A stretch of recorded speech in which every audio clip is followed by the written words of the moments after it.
And a growing trade row between the US and Brazil is making headlines this week. And it's not just about tariffs, it's also political.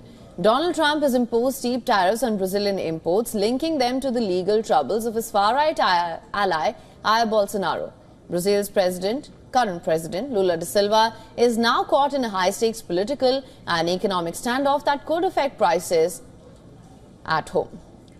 The 50% tariffs imposed by Donald Trump on Brazilian goods aren't just about trade.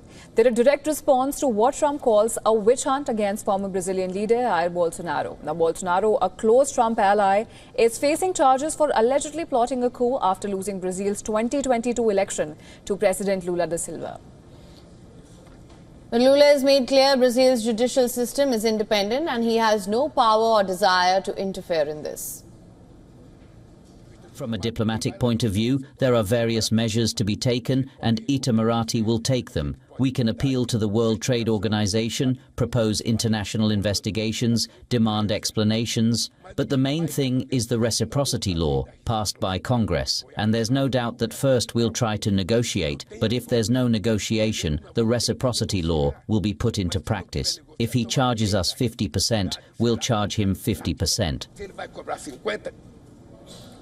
While tariffs this steep would hurt, Brazil isn't as dependent on US trade as other countries. The US buys just 12% of Brazilian exports, worth around 1% of Brazil's GDP. Now, in contrast, China takes more than double of that. Brazil actually runs a trade deficit with the US, meaning it imports more than it exports. But American consumers could feel the pain as well. Brazil is a major source of coffee and orange juice, and prices at local grocery stores could jump if the tariffs stay in place. President Lula, facing an election next year and lagging in polls, responded defiantly, calling Trump an emperor and promising that Brazil would not accept tutelage. Still, his government is now exploring ways to de-escalate. Analysts say that if Lula plays this right, it could fuel nationalist sentiment and even rally support. But for now, with little room for negotiation, the standoff would mean economic uncertainty and more expensive morning coffees for American households.